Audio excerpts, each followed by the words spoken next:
अर्हन्तो भगवन्त इन्द्रमहिता सिद्धाश्च सिद्धीश्वरा आचार्या जिनशासनोन्नतिकरा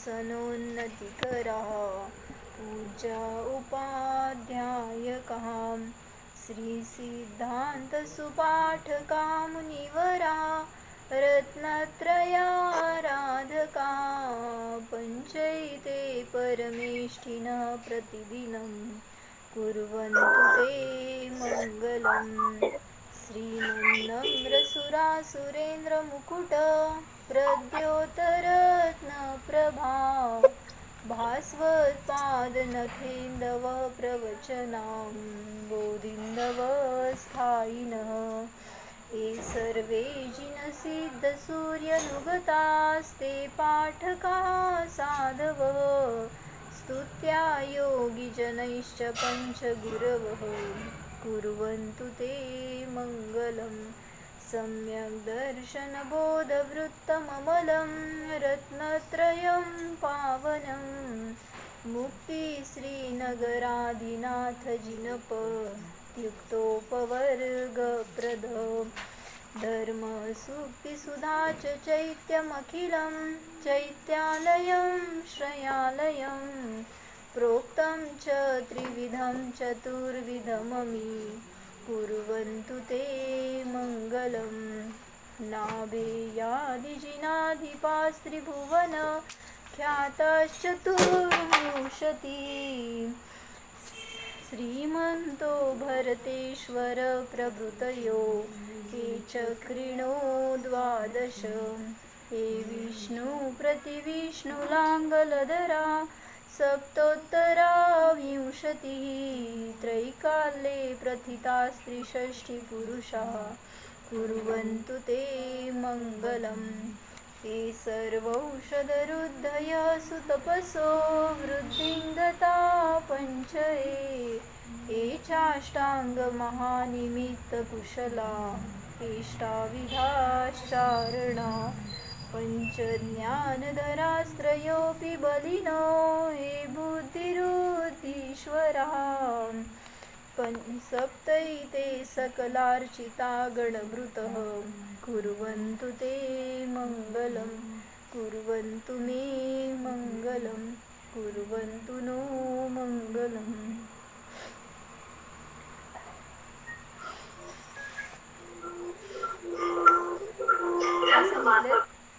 जे कोणी वृद्धी संपन्न मुनिराज आहेत ते माझं मंगल करोत किंवा आमचं मंगल करोत, आम्हा सर्वांचं मंगल करोत, माझं मंगल करोत, असे एक भावना आपण ह्याच्यामध्ये केली आहे. त्याच्यामध्ये काय सांगायला लागलेत की जे बुद्धिवृद्धिधारी मुनी आहेत तर त्याच्यामध्ये कुठल्या वृद्धीचं वर्णन चाललंय? अष्टांग महानिमित्त वृद्धी त्याचं वर्णन बघत होतो आपण. त्यात काय चाललं होतं?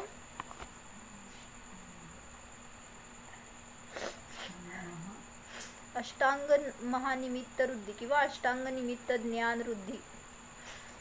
तर असे काही विशिष्ट निमित्त आहेत की ज्याच्याद्वारे मुनींना 3 काळ 3 लोकांचं ज्ञान होतं. म्हणजे बघितलं होतं आपण एक की स्वप्न काय पडलं हे सांगितलं आपण मुनींना. तर तेवढ्या त्या स्वप्नाचं फळ तर तीर्थंकरांचे माता पिता सुद्धा जाणतात किंवा इतर अवधिज्ञानी मुनी वगैरे पण जाणतात. पण जे हे विशेष वृद्धिधारी मुनी आहेत, अष्टांग निमित्त वृद्धिवाले मुनी, तर ते सांगितलं त्या स्वप्नाचं फळ म्हणून त्याचे मागचे भव, पुढचे भव आणि वर्तमान भव असे 3 काळाचं जाणू शकतात. असं त्यांचं विशेष ज्ञान असतं. म्हणजे असा उघाड झालेला असतो. फक्त बहिरंगात काहीतरी निमित्त असतं. मला काही माहित नाही.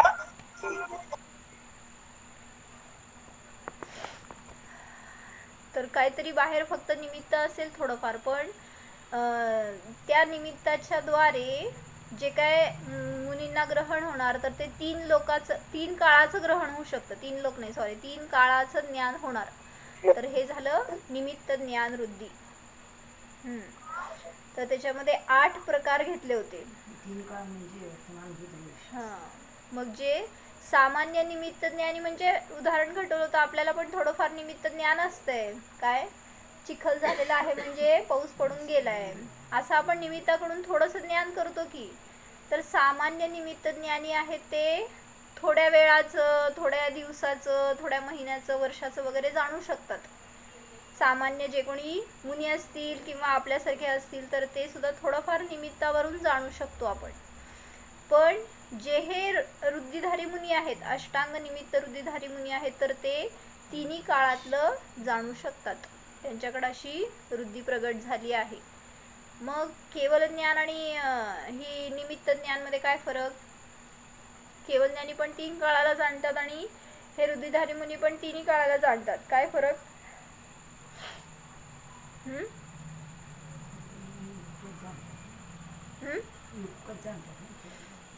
हे पण एका समयात जाणतात ना. हा, हे पण जाणतात की 3 काळाला जाणणार. ते सांगितलं की त्या निमित्ताच्या द्वारे जे काय त्यांना ज्ञान होणार तर ते एका वेळी होणार 3 काळात. काय ह्याचं भविष्य होतं, काय ह्याचं भाव कसे होते.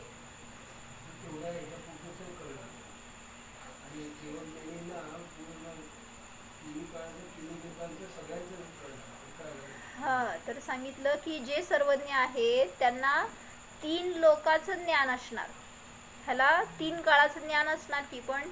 आणि शेवटी हे क्षयोक्षम ज्ञान आहे, कुठं ना कुठं त्याला मर्यादा येणार.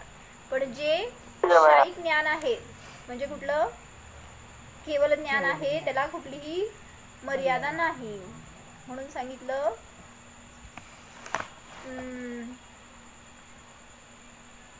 या रुद्धीच्या मध्ये विशेषता आहे असं सांगत होते.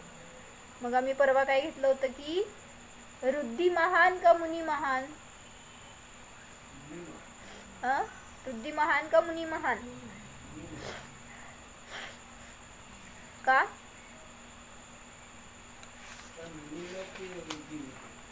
मग काय सांगितलं होतं की मुनींच्या महानतेचा संबंध रुद्धीशी रिलेटेड नसतो.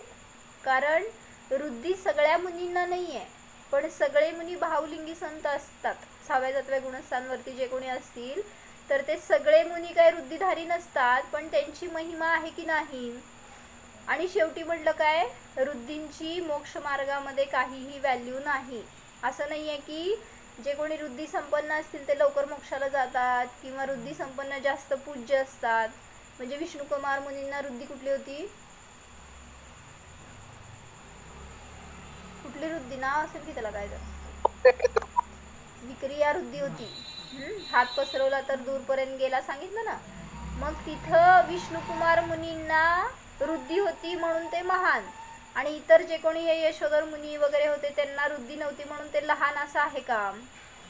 तर सांगितलं इथं मोक्ष मार्गामध्ये हे अशा कुठल्याही बहिरंगात प्रगट झालेल्या विशेषतेचं प्रयोजन नाही. कारण त्या मुनींना सुद्धा त्याचं काय प्रयोजन नाही आहे, ते मुनी सुद्धा त्याच्या अधीन नाही आहेत. म्हणून म्हणलं रुद्धींना मुनींची महिमा असते पण मुनींना रुद्धींची महिमा नसते. ठीक आहे, आपण आता त्या अष्टांग निमित्त मध्ये शिरूया. तर 8 प्रकारचे निमित्त सांगितले. त्यातलं पहिलं निमित्त म्हटलं नभ किंवा अंतरिक्ष. तर याचा काय अर्थ आहे? सूर्य, चंद्र, ग्रह आदी यांच्या उदय व अस्त पाहून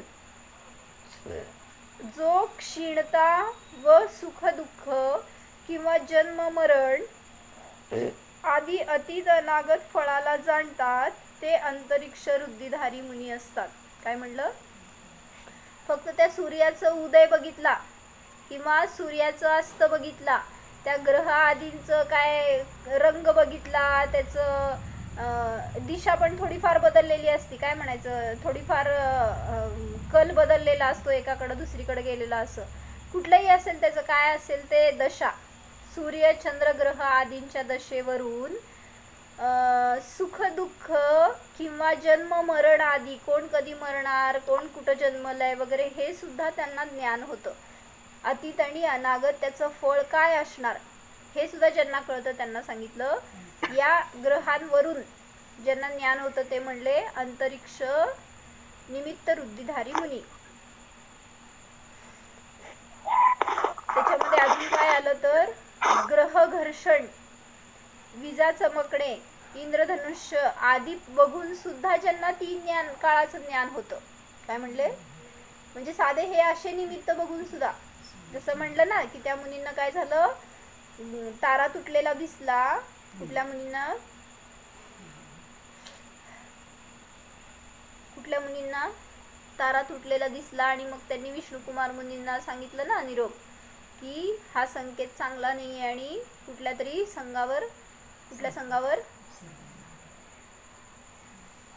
संघावर उपसर्ग आला होता. मग विष्णुकुमार मुनी गेले निरसन करायला.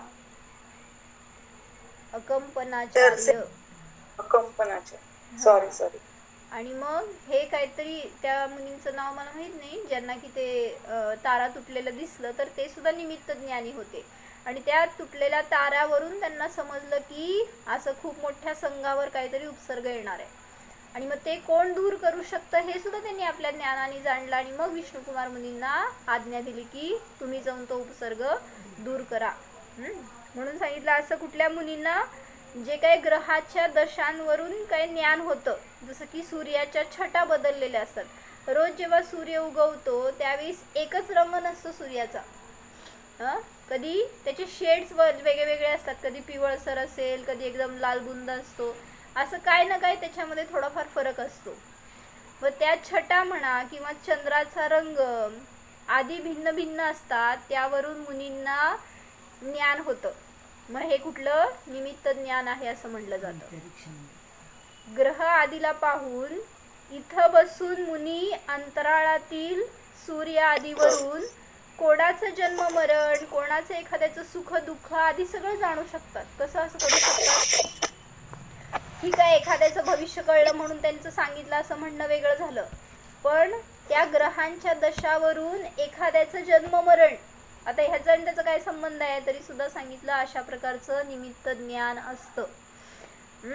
म्हणून म्हटलं की हे अंतरिक्ष निमित्त ज्ञान आहे. 8 प्रकारच्या निमित्तांमध्ये हे एक ज्ञान काय सांगितलं, नभ किंवा अंतरिक्ष निमित्त रूप आहे, ज्याच्या की निमित्तामध्ये मुनींना 3 काळाचं ज्ञान होतं. पुढं सांगितलं दुसरं भौम. भौम म्हणजे भूमीचं भौम झालं. पृथ्वी म्हणा, भौम म्हणा, तर त्याचं काय सांगायचंय, पृथ्वीची कोमलता. आता कुठं जिथं मुनिराज असतील, विहार करत असतील, बसलेले असतील वगैरे कसंही, तर त्या पृथ्वीचा स्पर्श होतो त्यांना. मग त्या पृथ्वीच्या कोमलता, कठोरता किंवा स्निग्ध वृक्षता पाहून विचार करणे व पूर्व, पश्चिम, उत्तर, दक्षिण दिशांमध्ये शास्त्र अध्ययन करताना पाहून हानिवृद्धी, जय पराजय आदी जाणणे, तसेच जिथं बसले त्या भूमीमध्ये असणारे, काय म्हणायचं, जमिनीत असणारं जे काही धातू असतील, सोनं चांदी म्हणा किंवा काय खनिज द्रव्य वगैरे, तर ते जमिनीत असलेले स्पष्ट जाणले जातं त्यांच्या ज्ञानामध्ये.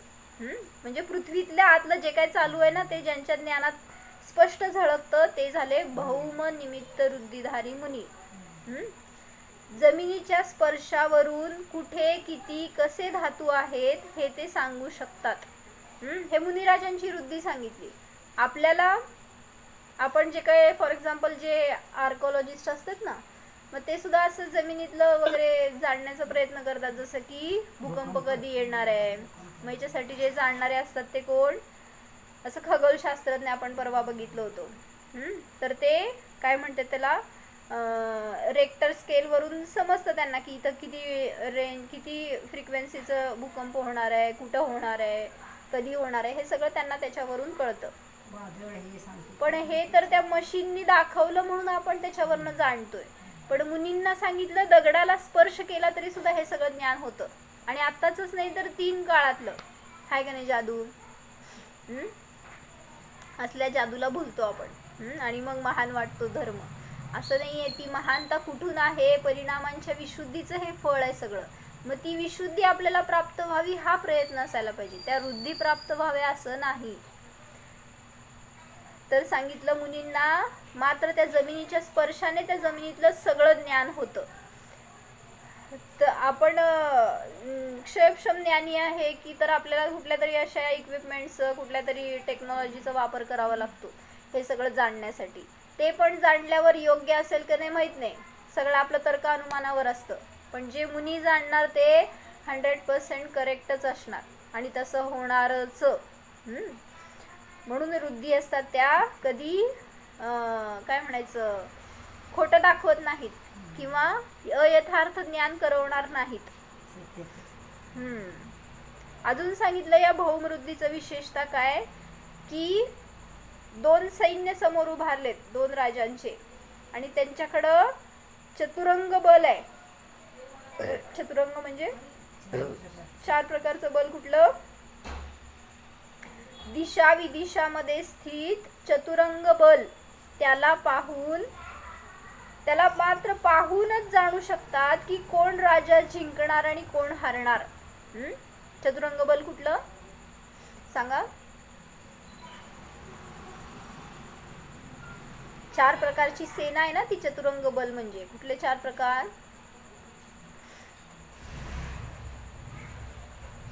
घोडे, हत्ती, पायदळ आणि रथ, अशा 4 प्रकारच्या सेना त्याला म्हटलं चतुरंग सेना किंवा चतुरंग बल. तर हे दोन्ही राजांचे समोरासमोर उभारलेत, इतकं मोठं सैन्य आहे. तर नुसतं त्या सेनेकडं बघूनच या निमित्तामध्ये ज्या मुनींना समजतं की कोण राजा जिंकणार आहे आणि कोण हरणार आहे, तर हे म्हटलं जातं भौमवृद्धी किंवा भौम निमित्त ज्ञान. निमित्त वृद्धी म्हणा, निमित्त ज्ञान तर सामान्य झालं, निमित्त वृद्धी, निमित्त ज्ञान वृद्धी म्हटली जाते. म्हणून इथं ते त्याची विशेषता आहे. आपल्याला समजणार ते थोडंफार समजणार. सगळं जरी मशिनाच्या आधाराने म्हणा किंवा कोणाला ते आपण म्हणतो की पायाळू असतात त्यांना कुठं जमिनीत पाणी आहे वगैरे कळतं नुसतं पाय ठेवून किंवा काय ते करतात तसं बघून. पण हे सगळं जरी समजलं तरी सुद्धा ते पण कदाचित खोटं असू शकतं, म्हणजे खोटं निघू शकतं. जरी कोणी सांगितलं, आपण अनेक वेळा बघतो बोर मारायचं असलं तर आपण कुठल्या ठिकाणी पाणी आहे हे शोधायसाठी कुठल्या तरी पायाळूला आणून विचारतात, पण तिथं खोदलं तर ते कदाचित निघत नाही पाणी, असं पण होऊ शकतं. पण जर निमित्त ज्ञानी वृद्धिधारी जे आहेत त्यांच्या आश्रयाला जावं तर ते जर सांगितले तर सगळं यथार्थच सांगणार. पण हे असं काय सांगणार नाहीत. पण त्यांना समजणार की नाही? सगळं समजणार. तुमच्या शेतात काय आहे, तुमच्या जमिनीत कुठं काय पुरलेलं आहे, पाणी कुठं आहे, खत येण्यासारखं काय, पीक येण्यासारखी जमीन कुठं आहे, हे सगळं त्यांना त्या जमिनीवर नुसतं उभारलं तरी सुद्धा समजणार. तर ही झाली भौमवृद्धी, भौमनिमित्त ज्ञान वृद्धी. पुढं तिसरं सांगितलं. पहिलं काय सांगितलं? नभ किंवा अंतरिक्ष. दुसरं सांगितलं भौम किंवा पृथ्वी. तिसरं सांगतायत अंग. म्हणजे काय? एखाद्याचे अंग उपांग पाहून किंवा स्पर्श करून त्रिकाल भावी बाल्य युवा वृद्धावस्था संबंधी सुखदुःखाचे ज्ञान करू शकतात हे अंग निमित्त ज्ञान वृद्धिधारी मुनी. काय म्हणलं? एखाद्याचं आता स्पर्श झाला, काय त्यांनी वयावृत्त करत असताना किंवा आहार झाल्यावर वगैरे अंग पुसत असताना कुठेही स्पर्श झाला असेल अंगाला, किंवा यांचा स्पर्श यांनी स्पर्श केला असेल कोणाला कुठल्या निमित्तामध्ये, तर तेवढ्यावरून सुद्धा सांगितलं सेवेसाठी किंवा असं कुठल्याही रिझनसाठी. तर स्पर्श करून किंवा पाहून नुसतं एखाद्याचे अंग म्हणजे हात पाय वगैरे हे सगळे अवयव पाहून, तर त्याला बाल्य युवा वृद्धावस्था संबंधी सुख दुःख किती असणार, कसं असणार, कधी होणार, कधी काय काय त्याला रोग होणार वगैरे हे सगळं जाणू शकतात फक्त तेवढ्या स्पर्शाने. म्हणून त्याला म्हणलं अंग निमित्त वृद्धी, अंग निमित्त ज्ञान वृद्धी. शरीराचे अंग आणि उपांग कोणाच्या? मनुष्य आणि तिर्यंच यांच्या शरीराच्या अंगोपांगांना पाहून वात पित्त कफ आदी 3 प्रकृती व 7 धातू पाहून 3 काळात उत्पन्न होणारे सुख दुःख किंवा मरणादीला सुद्धा जाणतात. काय सांगितलं सांगा? अष्टांग म्हणतो आपण. 8 अंग कुठले? तुम्हाला 8 अंग आहेत ना शरीरामध्ये. 8 अंग कुठले? कोणाकोणाला 8 अंग आहेत सांगा? डोकं, छाती, हात, पाठ, त्याच्यानंतर हात, पाय. हां, किती झाले? 1 2 एक 2 3 4 5. हां, मग राहिलेले 3 माझ्याकडे आहेत का? 3. डोकं डोकं एक येते ना. घेतलं की एक मस्तक. मस्तक. हा. एक मस्तक, 2 हात, 8 अंग तर माहिती आहेत का आपल्याला? हे तर लिहून घ्या. नाही तर 2 हात 2 पाय हे झाले 4. एक नितंब, एक पाठ, एक हृदय आणि एक मस्तक. किती झाले? सांग. काय 8? कुठले 8 सांग? ऍक्च्युली हृदय हे अंग नसतं, पण आता त्यांनी कसं काय सांगितलंय माहित नाही. कुठंतरी त्या ह्याच्यामध्ये आलंय म्हणे हे गोमटसारच्या एका गाथेमध्ये त्यांनी हे सगळे 8 अंग घेतलेत. 2 हात, नमस्कार तुमची. 2 पाय, एक नितंब, एक पाठ, एक हृदय म्हणजे आता पुढचा भाग असेल, असं छाती म्हणण्याचा असेल तिथं भाव, आणि एक मस्तक. काय म्हणला तुम्ही? मी नाही ऐकले. मी थोडस लाईव्ह बंद होतं. नमस्कारचा विषय झालाय का? नाही, अंग उपांगावरून निमित्त ज्ञानी मुनींना 3 काळाचं ज्ञान होतं हे सांगायला लागले. मग त्यामध्ये अंग कुठले ह्याच परिवर्णन करायला लागले. तर 8ही अंगांना पाहून त्यांना निमित्त ज्ञान होऊ शकतं. सुजाता काकी काय म्हणताय?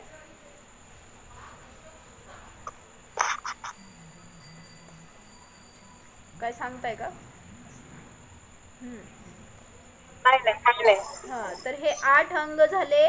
मूळ अंग असतात हे 8. आता उपांग कुठले? तर हातापायाची बोट, डोळे, कान, नाक हे सगळे झाले उपांग. म्हणजे जे जास्त इम्पॉर्टंट नाही आहेत. सगळ्यात जास्त इम्पॉर्टंट हे 8 अंग असतात. जर या 8 अंगांचा छेद झाला 8ही अंगांचा, तर जीव नियमाने गतीमधून दुसऱ्या गतीत जाणार, म्हणजे त्याचं मरण होणार. पण उपांगांमध्ये काय फरक पडला तरी जीवाचं मरण होत नाही. काय म्हणले? मूळ 8 अंगांमध्ये जर काय अपाय झाला 8ही अंगांमध्ये बरं का, तर तो जीव नियमाने मरणार. नुसतं हात पाय तुटले तर मरत नसतो. पण या 8ही अंगांमध्ये जर काही विकार झाला किंवा छेद झाला तर तो नियमाने मरणार. पण उपांगांमध्ये जर काय असं छेदलं गेलं वगैरे तर मरण होत नाही. मनुष्याचे हात कसे आहेत, पाय कसे आहेत हे पाहून मुनी त्या जीवाचे मरण ज्ञात करतात. एखाद्याचे हात नुसते वाकडे असतील, सरळ असतील, लांब असतील, कशाही प्रकारचे, त्याची ती रचना बघून ह्याचं मरण कधी आहे एवढं समजतं. कसं ज्ञान आहे? त्याच्या भावी संकटांना सुद्धा जाणतात. तेवढ्या त्याच्या अंगांना बघून त्याला काय पुढं संकट येणार आहे किंवा पूर्वभवांमध्ये ह्यांनी काय काय भोगलंय हे सुद्धा ते जाणू शकतात. तिन्ही काळातलं, भूतकाळात कुठले सुख दुःख ह्यांनी भोगलेत हे सुद्धा ते सांगू शकतात, जाणू शकतात. आत्ता नाही येत हे रुद्रधारी मुनी, त्या काळामध्ये जेव्हा होते त्यावेळेसची गोष्ट आहे. किंवा सांगितलं हे अंगावरून सांगितलं, अंग उपांगांवरून. आणि तसंच वात पित्त कफ हे सुद्धा बघून त्या जीवाचं मरण कधी होणार हे सांगू शकतात. किंवा त्याच्यावरून त्याचं भविष्य काळ कुठला भव असणार हे सुद्धा सांगू शकतात. काय संबंध आहे त्याचा? त्या वाताचा, पित्ताचा वगैरे, कफ जर काय त्यांनी समजा थुकलं असेल त्याच्याकडं बघून सुद्धा हा भविष्य काळात कुठं जन्मणार, त्याच्या भविष्य काळात पुढं कुठं जन्मणार हे सगळं जाणू शकतात. असं ज्ञान असतं ते. म्हटलं अंग निमित्त रुद्धिधारी मुनींचं ज्ञान. म्हणजे ज्ञानाची विशेषता किती आहे बघा ना. त्या मुनिराजांना हे जे ज्ञान प्रगट झालंय तर ते सामान्य हे बहिरंगात निमित्त घेतले. आपण पण काय करतो, डॉक्टरला दाखवायला जातो जेव्हा रोग होतो त्यावेळेस. आता पूर्वीचे डॉक्टर कसे असायचे, आतापेक्षा सुद्धा हुशार होते ते डॉक्टर पूर्वीचे. जसं की आयुर्वेदिक डॉक्टरकडे गेलो तर तिथं नाडी बघायचे. ते फक्त नाडी बघून तुम्हाला कुठला रोग झालाय, तुम्हाला काय औषध द्यायला पाहिजे, तो कधी बरा होणार, त्याची काय लेवल आहे हे सगळं कळायचं त्यांना फक्त नाडीच्या ठोक्यावरून. असे हुशार होते ते. आजकालचे डॉक्टर नाडी परीक्षा झाली, सिटी स्कॅन झालं, तुमचं MRI झालं, सगळं बॉडी चेकअप झालं तरी सुद्धा अजून रिपोर्ट्स मागतात. आणि ते पण सांगणार कसं, कदाचित खोटं किंवा चुकीचं सांगू शकतात. म्हणजे असं ज्ञानामध्ये कसा फरक पडलाय. पूर्वीचे लोक तोंड बघून सुद्धा त्यांना कळायचं काय रोग झालाय, हात बघून कळायचं काय रोग झालाय, किंवा कसं स्वरावरून वगैरे कळायचं की ह्याला रोग झालाय आणि कसं बरं होणार, पुढं काय करायला पाहिजे, ट्रीटमेंट वगैरे, हे सगळं त्यांना असं सहज त्यांनी जाणता येत होतं. पूर्वीचे डॉक्टर फक्त नाडी बघून त्या पेशंटचा रोग, त्याला किती पीडा आहे हे सुद्धा जाणत होते. आत्ताच्या डॉक्टरसारखे सर्व विचारपूस करून, रिपोर्ट्स बघून, सगळे ते स्कॅनिंग वगैरे करून सुद्धा योग्य निदान लावू शकत नाहीत. मात्र वात, पित्त, कफ आदीच्या नाडीवरून शरीरात कोणकोणते रोग आहेत ते पूर्वीचे डॉक्टर सांगत होते. मग हे तर मुनिराज सांगितलं तेवढंच नाही, त्या भवातलंच नाही तर मागच्या पुढच्या भवातलं सुद्धा सांगू शकतात की काय हे कुठं होते आणि कुठं जाणार आहेत, जन्मणार आहेत वगैरे. तर तिथं 7 धातूंचं सुद्धा सांगितलं ना, वात, पित्त, कफ आणि 7 धातू ह्यांच्या सुद्धा द्वारे जे काय त्याला कमी जास्त झालंय, रोग वगैरे झालाय शरीरामध्ये, ते सुद्धा ते जाणत होते. 7 धातू कुठले? सप्तधातूंनी बनले ना शरीर आपलं. 7 धातू कुठले?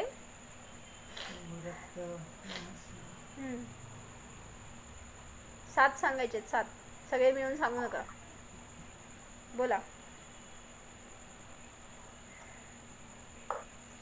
रक्त, मांस, मज्जा. हं, हं. झाले का 7? नाही.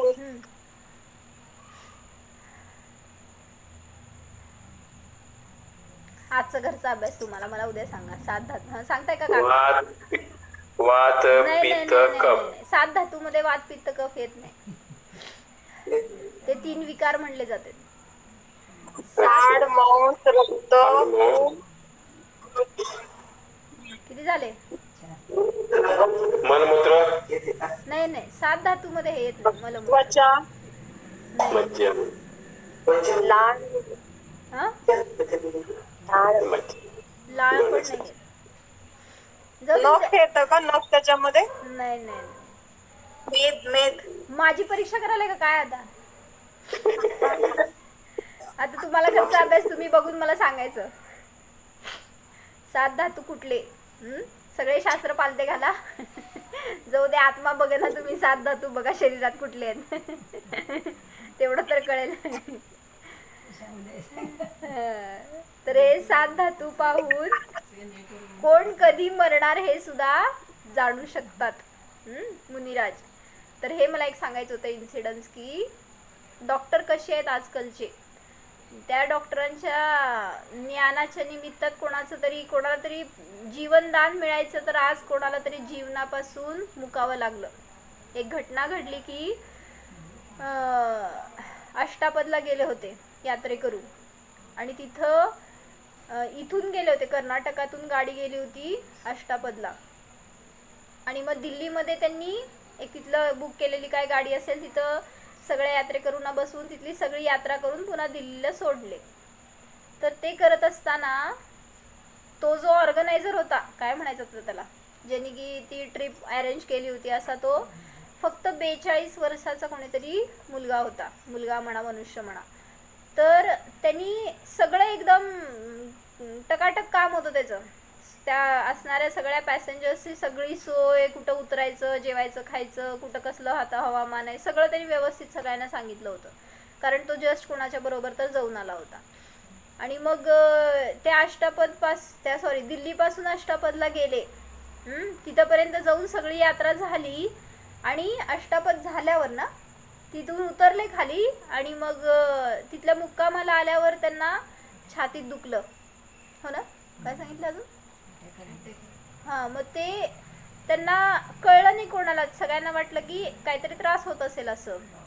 तर ते डॉक्टरांना दाखवलं तिथं, आणि आता त्या तसल्या एरियामध्ये डॉक्टर्स पण मिळणं किती अवघड आहे.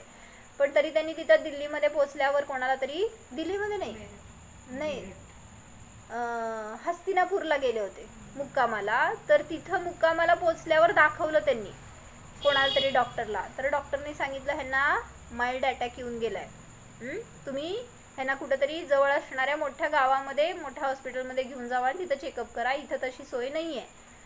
मग त्यांनी ठीक आहे म्हटले. त्यांचं सगळं काय म्हणायचं आवरावरी होऊन निघेपर्यंत त्यांना दुसरा अटॅक आला. हम्म? आणि मग ते इतके वीक झाले की त्याच्यामध्ये पण अजून चांगले होते. आणि मग लगेच ह्या सगळ्यांनी त्यांचं पॅकअप केलं आणि जाऊन त्या मेरठमध्ये एका हॉस्पिटलमध्ये ॲडमिट केलं.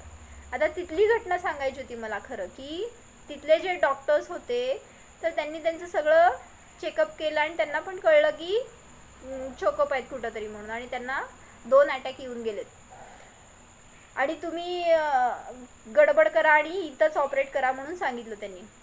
मग ऑपरेशन करायला इतका खर्च लागणार होता म्हटल्यावर हे सगळे यात्रेकरू म्हणाले की कसं शक्य आहे इथं खर्च करणं, मग आम्ही आमच्या गावाला जाऊन घेऊन जातो आणि मग तिथं ते करतील. मग डॉक्टर्सनी सांगितलं तुम्हाला एवढा वेळ नाही आहे, तुम्हाला 36 तासाचा प्रवास करून कर्नाटकापर्यंत जाण्यामध्ये काय होईल हे मी सांगू शकत नाही, तरी पण तुम्हाला काय विचार करायचा आहे करा म्हणून तिथल्या डॉक्टर्सनी सांगितलं.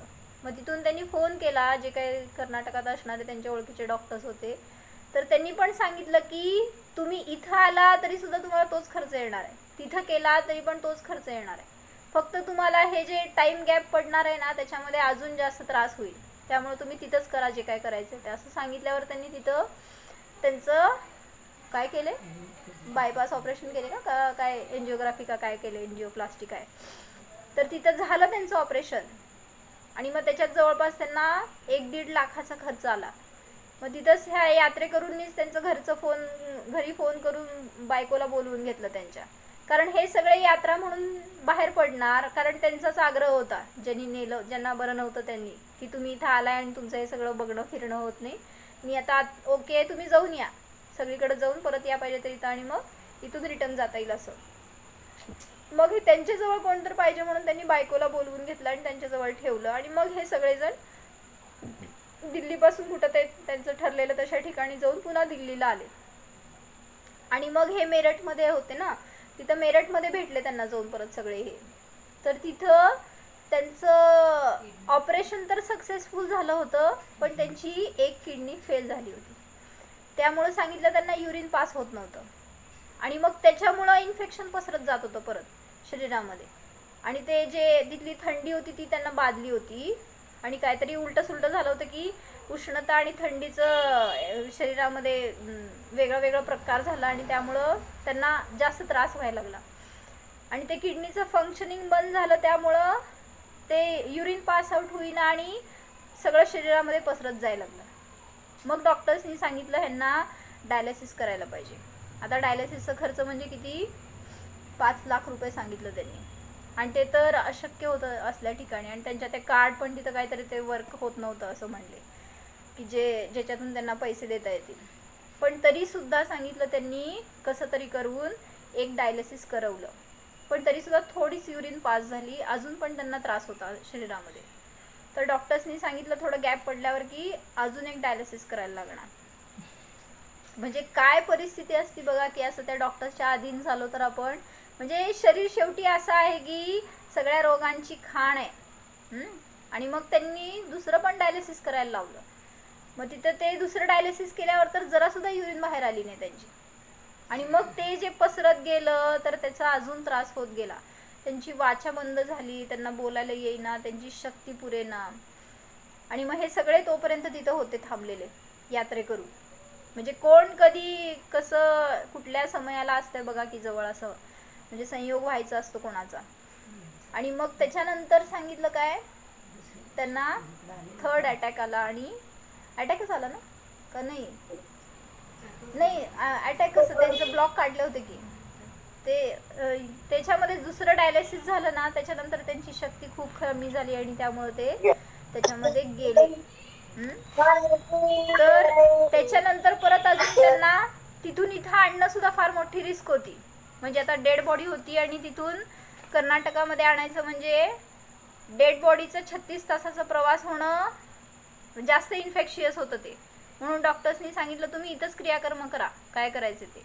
पण घरातलं कोणच नव्हतं, ते एकटी स्त्री होती त्यांची फक्त, आणि कोणतरी अजून एक जण आलं होतं बरोबर, तेवढेच. मग ते म्हटले आम्हाला सगळ्यांना बोलवावं तर लागेल, नाहीतर इथं ह्यांना घेऊन जावं लागेल काहीतरी. मग त्यांनी म्हटले आम्ही तुम्हाला आईसमध्ये पॅक करून ते बॉडी देऊ शकतो, पण त्या आईसची पण गॅरंटी आम्ही फक्त 12 तासाची देतो, त्याच्यानंतर काय होईल सांगू शकत नाही, पुन्हा ते इन्फेक्शन पसरणारच. मग सगळ्यांचं संगनमत झाल्यावर ठरलं की सगळ्या इकडच्या लोकांना तिथं बोलवून घ्यायचं मेरठला आणि तिथंच क्रियाकर्म करायचं. मग तोपर्यंत सगळेजण येईपर्यंत परत बॉडी ठेवली आणि तिथंच सगळं केली अंत्यविधी. म्हणजे मला म्हणायचं होतं की डॉक्टर्सच्या आपण अधीन राहतो, त्यांचं ज्ञान आपल्याला श्रेष्ठ वाटतं किंवा त्यांच्या ज्ञानावर आपण आपलं जीवन समजतो, तर असं नाही. कारण ते सुद्धा क्षेपज्ञानी आहेत, अल्पज्ञानी आहेत. किती म्हणून तुम्हाला सांगू शकणार? त्या डॉक्टर्सना कळलं असतं मग जर असं निमित्त ज्ञान असतं की ह्यांचं मरण किती होणार आहे, कधी होणार आहे. म्हणजे पैशाला पैसा गेला, हे सगळ्या लोकांना त्रास वेगळा झाला आणि स्वतःच्या भूमीमध्ये तर येऊच शकलो नाही. सगळं झालं ते तिथंच झालं. ह्याच्यातनं व्हायचं काय होतं सांगा? हे सगळं का घडलं? त्या डॉक्टर्सचं देणं होतं. तिथल्या डॉक्टरकडे जाऊन कधी देणं फेडणार होते हे? इथं थोडी ना ते भेटणार होते डॉक्टर त्यांना. त्यामुळं तिथं जाऊन त्यांना हा त्रास व्हायचा होता आणि त्या डॉक्टर्सना असलेलं कर्ज फेडायचं होतं. म्हणून सांगितलं असं कधी आपल्या कोणाचं कर्ज आपल्या डोक्यावर नको. परिणामांचं असेल, कुठल्या भावाचं असेल किंवा कुठल्या असं धनाचं वस्तूचं वगैरे असेल तर सगळ्या रीतीने मुक्त व्हा आपण त्या कर्जामधून, तर कोणाचे भाव अडकणार नाहीत आणि असा कुठंतरी संयोग व्हावा होणार नाही. तर हे निमित्त ज्ञानी मुनी या अशा गोष्टींना सुद्धा सहज जाणतात. नुसतं तुम्हाला हार्ट अटॅक आला तरी पण सांगतील तुम्ही कधी मरणार आहे. म्हणून अशा या अशा ज्ञानाचं कारण आहे परिणामांची विशुद्धी. मुनींना कधी अटॅक येतो का हो? मुनींना बीपी, शुगर काय काय असतं? का नसतं? तुम्हालाच का असतं सगळं? मागं कारण काय आहे? परिणामांची विशुद्धी आणि शुद्ध खानपान. मग हे आपलं नसतं म्हणून आपण सगळे असे रोगी असतो. या शरीराला आपण शरीराच्याच मागं लागतो. त्या मुनींना पण कधी काय त्रास होत असणार, कधी ताप येत असणार, सर्दी खोकला होत असणार, पण ते किती त्याची काळजी, किती त्याच्याबद्दल आकुलता. म्हणजे त्यांची साधना आहे ती स्वतःसाठी आहे, शरीरासाठी नाही आहे. आणि आपलं सगळं दिवसभरातलं कार्य शरीरासाठी आहे, म्हणून तुम्हाला सगळा त्रास अजून जाणवतो. म्हणून सांगितलं हे रुद्धिधारी जे मुनी असतात ते अशरीरित जाणतायत स्वतःला सतत, आणि त्याच्या निमित्तामध्ये ज्ञानाची निर्मळता वाढत जाते आणि असं विशेष ज्ञान रुद्धी वगैरे प्राप्त होतात. मग अशा रुद्धींची प्राप्तीसाठी नाही तर विशुद्धीच्या साधनेच्या प्रयोजनाने आपण ध्यान करणं आवश्यक आहे. ओम जाणा सप्तधातूंने रहित शुद्ध आत्मा जाणा. हा आत्मा अखंड आहे. आत्म्यामध्ये अंग नाहीत, उपांग नाहीत. अशरीरी आत्मा पहा. निरोगी आत्मा पहा. निरामय आहे, निराबाध आहे, दुःख रहितच आहे जाणा. चैतन्य हेच माझे खरे प्राण आहेत अनुभवा.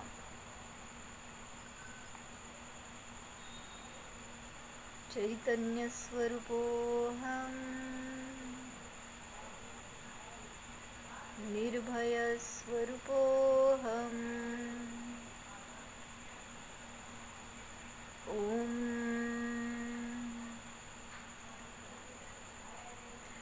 विसर्जन. नमो अरिहंताणं, नमो सिद्धाणं, नमो आयर्याणं, नमो वज्रायाणं, नमो लोये सौवसाहूणं.